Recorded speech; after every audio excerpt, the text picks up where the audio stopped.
Hi friends, it's Sunday Snappy Snippets, and today I have alternate tag toppers. Let's see how many we can think of, and please comment below if you have other ones that we haven't thought of. Everybody knows the typical fabric, ribbon, twine, clip, or fastener that we put on the top of tags before we stick them in the pocket. First, taking a fabric square, tucking it in part way and kind of fluffing it up, gluing this down. You could also fold this over.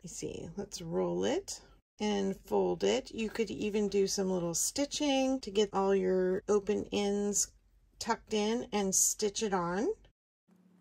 Or you could bunch it up like this and staple it up on top this way. So fabric in a different way, and I think you could do something similar with our fabric pattern pieces. Just give it a little crumple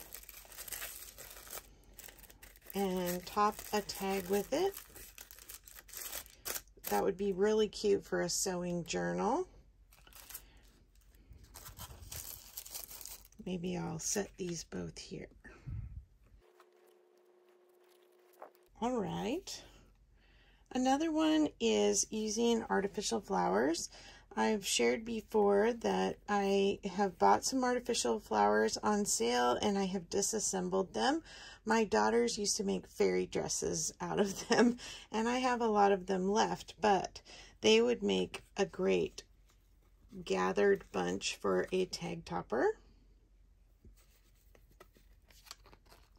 We could do that same thing where we kind of pull it through, or glue or staple. Another alternative might be some vintage flowers. These are little velveteen flowers that are very old, but you could use paper flowers on a stem or other small silk flowers and just run the little wires down behind.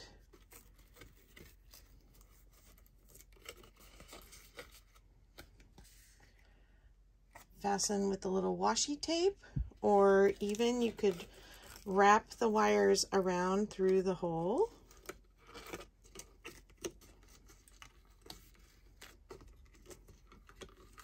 If you wanted to give it a little more dimension, just leave the wires in place.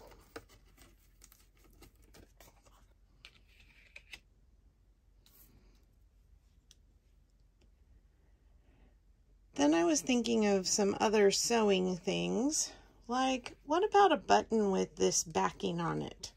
You could stick the backing through the hole, and you could put something through that to hold it in place, or just glue the button down. I have this kind of little funny octopus here, but then that would be your tag topper.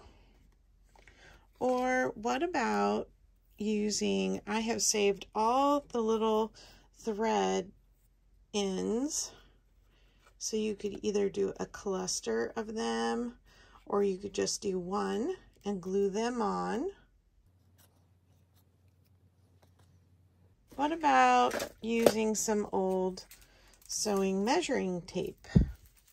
You could cut a piece and loop it through just like we do with our ribbon.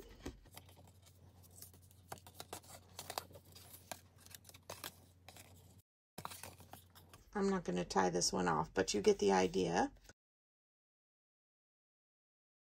That's for the narrow one. Or you could use a wider and just cut it, bend it over, and secure it. For the sake of time, I'm not cutting this one. So I'll leave those there as a reminder. And then another sewing idea. So we tend to use bias tape and ribbon, like I was saying. What about looking at some other sewing notions, like this elastic? Usually this is something that just never gets seen because it gets sewn into a waistband or whatever, but this one especially is kind of cute with its little eyelet along the side, and I think that would make a great tag topper. Right? Isn't that cute?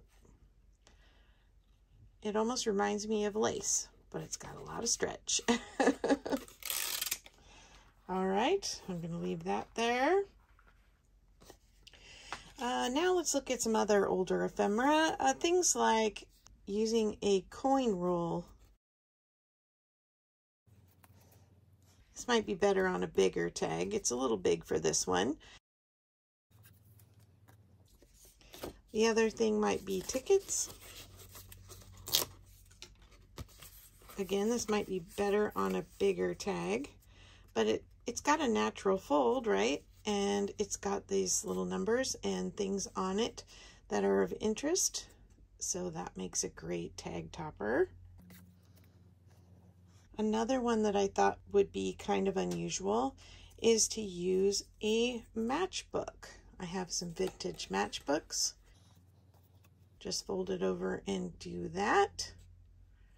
Or if you want to preserve this little match strike part on it as well, I have another one. You can take this, put it on here, glue it on the back, and then you could even tuck some little papers in here, like a little hidden note journaling place. Sew it to the top or staple it to the top, and then you'd have your little matchbook as the thing that you pull this out of the pocket with. I really want to try this in the next journal I do.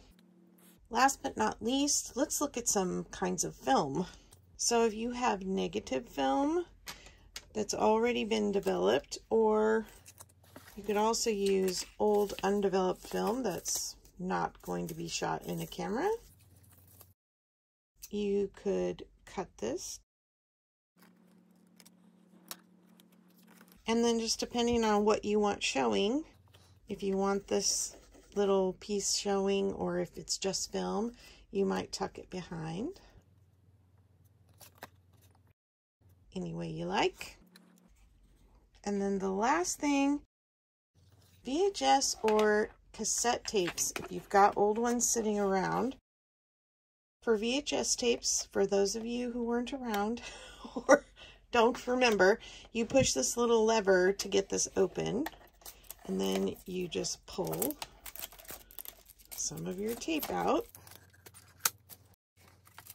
I know, don't cry. It's probably doesn't work anymore. That's why I've saved it for this. But you can just kind of bundle your VHS tape up here. It makes this crinkly, shiny goodness. And then staple that on top. And people will be like, what's that? Is that a ribbon? Is that, what is that? Maybe more recognizable would be the cassette tape. And I think you'd need a lot more of this. Let me make sure I leave enough of this hanging out so I can grab it the next time. This stuff is like confetti streamers. This might be better with a little bit of glue, but I am a big fan of staples.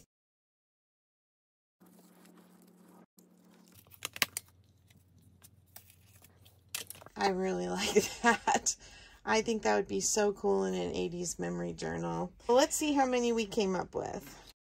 1, our tape measure 2, number 3, 4, tickets 5, matchbook 6, fabric in a different way 7, sewing pattern 8, artificial flowers 9, film 10, elastic 11, VHS or cassette tape number 12. I hope you found something that sparked your interest. We always need to be thinking outside the box and expanding and sharing our ideas. So I hope you would consider joining this collab and making a Sunday Snappy Snippets 10 minutes or less quick tip for junk journaling. Just comment below if you'd like to join the list. I'll see you next time. Bye-bye.